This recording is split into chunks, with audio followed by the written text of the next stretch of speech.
Hello everyone, Digfig here and welcome to Warframe.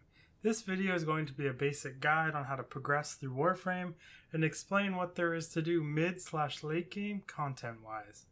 Warframe can be an overwhelming game to many new players, and it took me years of leaving and quitting and coming back to finally understand what this game had to offer and how much stuff there is to do in it. I hope this video helps you skip some of those painful steps I had to take and makes you enjoy Warframe a little bit better. Let's start with your mastery level and Warframe/weapon level. Mastery level is account-wide, kind of like your summoner level in League of Legends. There are weapons and mods that require a certain mastery level to use.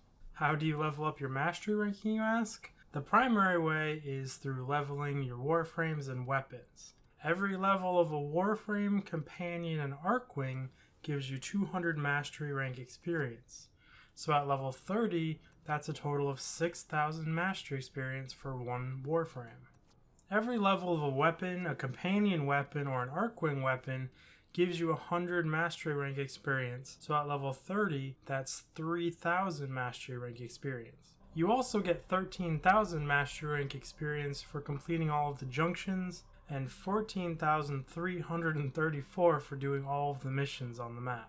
When you earn enough mastery rank experience to level up, your profile icon will flash in the top left, and when you hit escape there will be a new option to take your mastery level test. I am not near leveling up my mastery, so I don't have an example for you, but it will pop up right here. You can only attempt one of these mastery tests every 24 hours, so if you fail you'll have to wait another 24 hours to try again. Also, if you pass, you cannot take another one for 24 hours. But don't worry, mastery rank experience continues to go up even if you choose not to take the test right away or if you fail it. So you can keep leveling stuff and it will count towards your next mastery rank level. These tests become quite difficult. Luckily, you can practice them by going to a relay, going to the second floor, and looking for this room, which is on your screen right here. Here you can select which room you want to practice. Now that you understand mastery rank and how to level it up, let's talk real quick about actually leveling your Warframes and weapons. It's fairly simple in this game. Every time you kill something you get affinity, every time you complete a mission you get affinity. A lot of things just give you affinity, and affinity equals experience in this game for your weapons and your Warframes. Once you have completed leveling something to 30, you can swap to something you've never leveled before to continue ranking up your mastery. At this point in the game, you really should be focusing on unlocking all the missions on all of the planets and making sure you complete all the junctions in the game. They give you very good rewards and blueprints to craft new weapons, and they also unlock very important quests. It's very important in this game that you do quests. There is content that is completely gated behind quests, and it's not just like more quests, it's complete mechanics of the game that are very important. And to see all the quests you have access to and how to get access to them, you simply go to your codex on your ship, and you can scroll down and see all the quests you have, and you can click on one to activate it. At some point through doing all the quests and unlocking all these planets, you're going to reach a point where all the stuff you started with is level 30. I know I touched on the subject a little earlier about equipping and swapping new weapons, but some of you might be wondering how you find these new weapons. And there's some basic ones where if you go to your equip tab here at the station, you can scroll down, you can see like this MK1 Strutton just costs 15,000 credits. You don't have to make it with a blueprint, you can simply buy it and equip it and start leveling it. That's very important, and it's probably what you're going to do for the first few weapons as you craft new ones, which I'll get into shortly here, because when you craft a weapon in this game, it takes 24 hours for that weapon to complete. So while you're waiting for things to be completed, you can use those starter weapons, and you really want to stay ahead of the game on the crafting and always have like 2, 3, 4, 5 things crafting so you never run out of stuff to level. Now I'm going to go over a little bit on where to get these blueprints to start crafting. If you go to the marketplace in the bottom right, you can say hide owned and show blueprints only.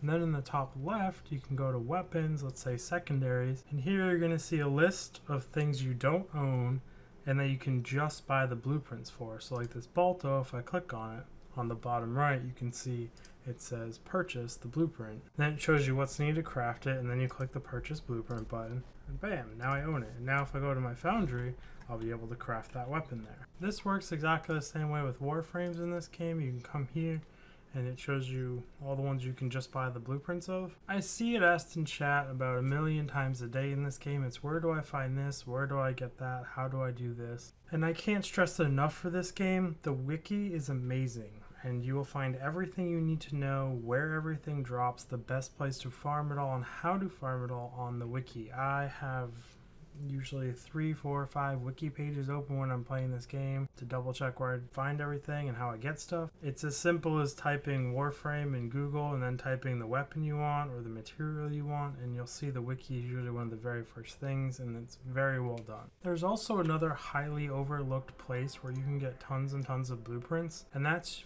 first you have to join a clan, then you have to go to their dojo. Well, ours is called Swag Dragons, of course. And inside your clan's dojo, there should be rooms, which I'm coming up on one of them now, that are research labs. And you can see here there's a lot of blueprints you can only get through the guild and researching with the guild. There's a lot of large kind of Zerg guilds, you could call them, that have all the research done, that are more than happy to take players in. And there's one of these labs for every single faction in the game. So there's actually a ton of weapons and gear in this game that you can only get in a clan. I know some of you guys only like to play solo, but just join a Zerg clan, buy all the blueprints, and then leave if you want to. So now I think I've showed you guys all the places you can get blueprints, how to get blueprints, and I've talked to you about the wiki and how important it is to use it to find out where everything drops. It's so well done. I simply can't praise those wiki guys enough for this game. Personally, at this point where you've maxed everything to level 30 that you started with, I would probably take as much time as you needed. Go to the wiki, look at all the Warframes, look at all the weapons, find out something you want to go for. Because there's really no direction in this game, it's really just self-driven, I want this stuff so I'm going to go get it. So find what you want, find out where it drops, and work towards getting that. Now that I've explained all the basics and you guys have some level 30 stuff and you've picked out what you want and you're working towards it, we're kind of at what I like to call the end game or quote-unquote mid-game. It depends who you ask, but this game isn't super linear. It branches out all over the place, and there's about 12 different things you can do simultaneously, all of which better your character, make you more powerful in one aspect or another. None of them are required to do the other things. You can do almost all of them simultaneously. So I'm going to do a short breakdown of that list, and a few of them I haven't talked about, and I'll go a little bit into more detail as we go. The list is 12 things long, so bear with me. First things first, we've already talked about it a bit, we're going to work on our mastery rank. That's just going to be a thing you're going to do forever, for the most part. You can reach 24, which I think is the max level right now, but that's going to take you a very long time. The second thing you can do is get new mods, get better mods, focus on getting endo and leveling up your mods through the fusion system.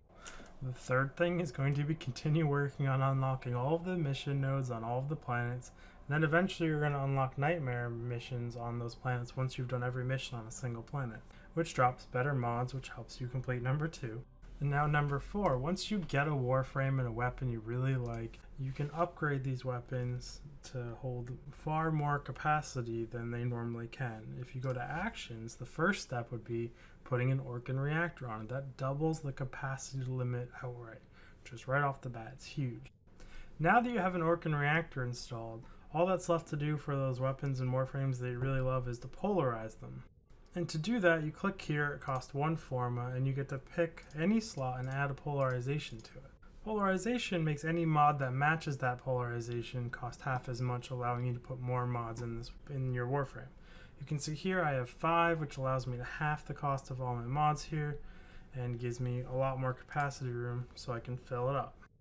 The fifth thing to do endgame is to farm for void relics and open void relics by doing void fissures. You can see here that if you click on a relic that you have, it shows you everything that can drop out of it. It shows you the percentage, gold being rare, silver being uncommon, bronze being common. And currently this is the only way to get all the prime gear in the game. Opening these is very important, as prime gear is the only thing you can currently trade to other players other than mods that you can trade for platinum. And it's the only source of getting platinum outside of your credit card. Number 6 you can do endgame is grinding, standing for factions. Yes, this game has factions just like everything else, and you have to grind it. And hey look, my Steel Meridian's maxed out, I need to spend that. Simply pick one you want to level after looking at all the different rewards you get from them, pledge to them, and then start grinding out your standing. The maximum standing you can earn a day is your mastery rank plus 1,000. Number 7 is leveling up focus, and some of you have maybe never even heard or seen a focus tree yet, And that's because it's locked behind the second dream quest. It's part of why I said doing those quests is very important. It unlocks completely new content, and you can see all these bonuses you get for your Warframe. I'm not going to do any spoilers, so just complete the quests on your own. Number 8 is also locked behind a quest, but this one is the War Within quest, which is locked behind Second Dream. So make sure you do all those quests. They're very important. And that is getting Riven Mods. And Riven Mods are randomly rolled mods that give you crazy bonuses for gear, and they're completed once a day through a sortie to have a chance to get one. And as you can see here, these are actually mastery rank locked, and that's why it's really important to level up that mastery rank. Number 9 on the list of things to do is farming Kuva, which you will unlock after War Within. There are different types of missions where you can get Kuva, and Kuva is used to re-roll those RNG Riven mods. Number 10, this one you actually requires you to have completed the second dream in War Within, but that would be moved to the Plains of Eidolon at night and farm the ghosty mobs for the drops to farm standing for those factions. Number 11 is doing the bounties at Cetus in Plains of Eden to get the gear and the set mods and all that kind of stuff.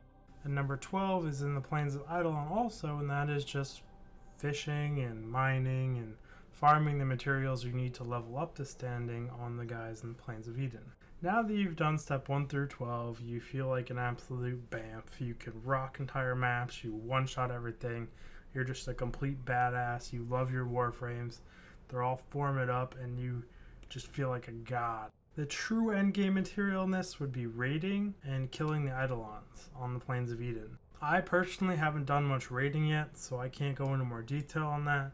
And killing the Eidolons, you just need a good team, a good setup that has good synergy, and you just go there at night and you kick their ass and you get drops, and it gives you stuff to level up your standing even faster.